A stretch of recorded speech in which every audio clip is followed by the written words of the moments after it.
And then creative writing through short stories and children's books. So they can write their own books, basically, and then switch them around and read them and practice editing and all that lovely stuff. So some pre-writing activities that you can do with young people are talking about the subject, word stars. Have I explained word stars in here before? No? Okay. This is my version of word stars. There may be another version of word stars. I don't know. So there's two different versions.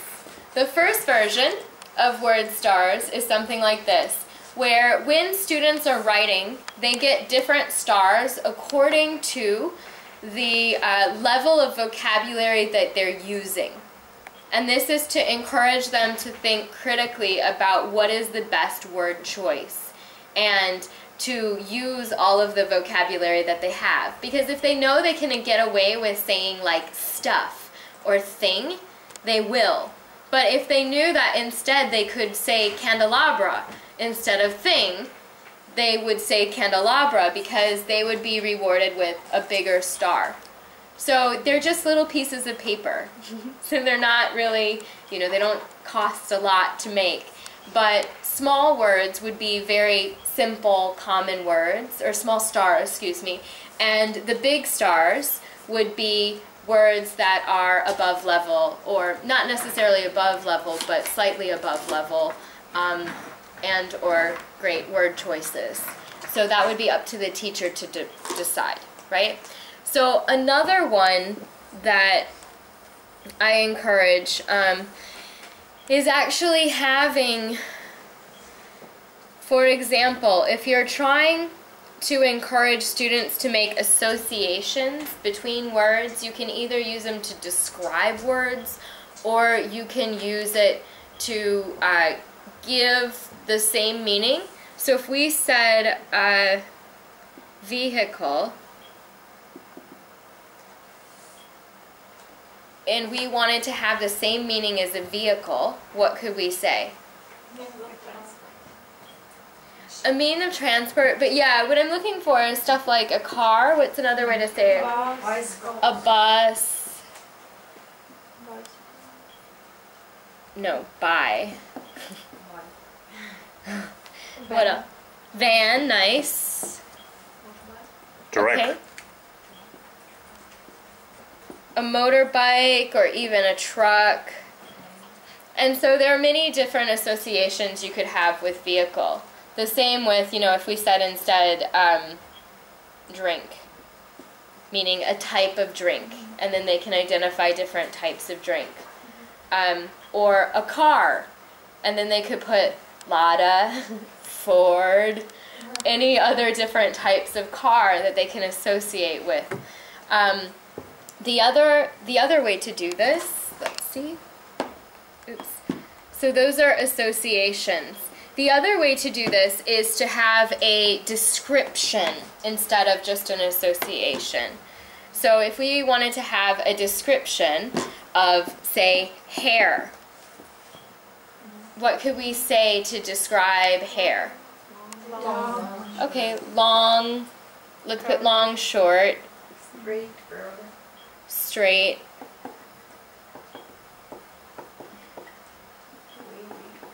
Dark. Blonde. Okay, and with dark, I might even say something like brown, yeah? Brown or black. Or even bold. Bold? Bold. It's not about hair, it's just about hairstyle. Okay. Bold hair? Hairstyle. Okay.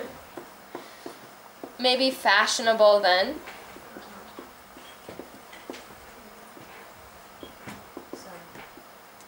Okay, and then Bun, ponytail. great, yeah. Greasy. Ponytail.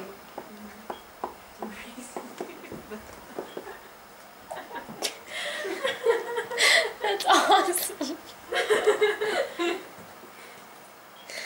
Oh, I love it. Greasy. Okay, so that's another association, not association, sorry, but that's a description chart.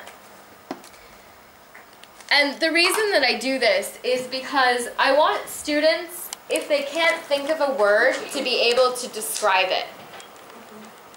So I want to encourage that as much as possible. So that's why I have these stars and then the different, you could also do like a sun if you wanted to and have the little rays coming off the sun and use that as a description. But I think that's important. Then we have, after word stars, vocabulary charts, which I think are fairly common, where you just have like lists and charts of vocabulary. Topic vocabulary, so if it's arranged by particular topic or theme. Dialogues, descriptions, letters, interviews, outline, and the hamburger. Hamburger? So the hamburger is just when you do essay writing. And it describes the essay in a way that's accessible for students. So for example, oh man, that's a bad bun. Okay, let me try that again. Okay, these are sesame seeds. This is lettuce. This is tomato. We can throw in some onion. And then we have the burger, right? We have a double cheeseburger or something like this. Okay, that's too big for the bottom bun. So clearly, you have to do this ahead of time. Otherwise, the students will be laughing at your drawing rather than actually paying attention to what you're trying to talk about. But this represents the introduction of the, that is an N, of the paper, right? And this would represent the conclusion. And what I like about it is because a lot of students have, if they haven't had hamburgers, they've seen them, right? So they know that if you say, if you take away this or if you take away that, what happens to the hamburger? It's not a hamburger. In the same way, if you're missing an introduction or you're missing a conclusion, it's not really an essay. And so you can use this sort of metaphor for the essay really effectively to describe the different parts, like, you know, these may be supporting details, right, that make the flavor of the essay stronger. And then this is the meat of the essay, right? Because if you don't have meat, there's no hamburger also. So that is not such a great drawing, but I think you get the idea. We decided it was cheese. What was cheese? Cheeseburger. This was a cheeseburger? A double cheeseburger. A double cheeseburger, awesome. So this is ham and this is cheese? No, maybe between them, just a burger, and that will lead to like 2 cheeses. That works. You know, whatever floats your boat. Okay, so another website that I wanted to introduce you to, and this is for kids anywhere between, I would even say 8 or 9. Like, obviously, that will be difficult since yours are in a second language. But what they might like is this is written for kids by kids. Wow. This part right here is not by kids.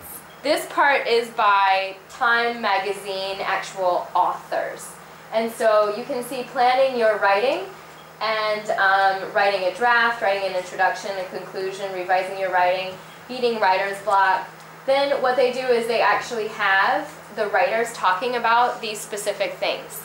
So it's difficult because they're using adult speak, and so it might be hard, especially for second language learners, to understand some of what they're saying. But I think that, you know, it would actually be a great activity where you gave them to read what they said and maybe rewrite it in their own words, because that's a summary writing activity. But you're also getting the message conveyed. and then discuss it as a class to make sure all aspects of the message were transferred to the students. So here's an example, kid reporters. And this young lady interviewed Sharon Creech. We have Sharon, one of her books over here in the young people section. Just forgot what it was called. It's not called Young Learners. Young adult section. Not the latest book, not the one that this one is about, but another one. And what I like about it is you see age 12, age 9, age 10. So the students really feel like, wow, these are kids that are writing and I can be connected to them, or I could do that too. And so here are some other examples of different things that have been written by kids. This young woman actually interviewed the author. And so if you did something on surveys, this would be a nice follow-up, right, for the surveys, because it's clearly she surveyed or interviewed the author. Okay, no, we're not going to do that, sorry. As we're out of time, I just wanted to share with you a lot of the resources. So Ewan Brown, a lot of what I talked about in here comes from him. I really, really like his using children's literature with young learners. So anyway, it's in the Internet TESOL Journal, Volume 10, Number 2, from February 2004. Yeah, anyway, never mind, just go to that if you want more information and more in-depth look, especially at some of the books. He does a good job talking about it. So Peck, Developing Children's Listening and Speaking Skills in ESL, was also one of the resources. I know that this is listening and speaking skills, but there was parts of reading and writing, right? Because it's the 4 skills and mostly they're integrated. So a lot of things can be listening and speaking, but also reading and writing. Burns, Reading Practices from Outside to Inside the Classroom. This is from the TESOL Journal. And Humanizing the Course Book.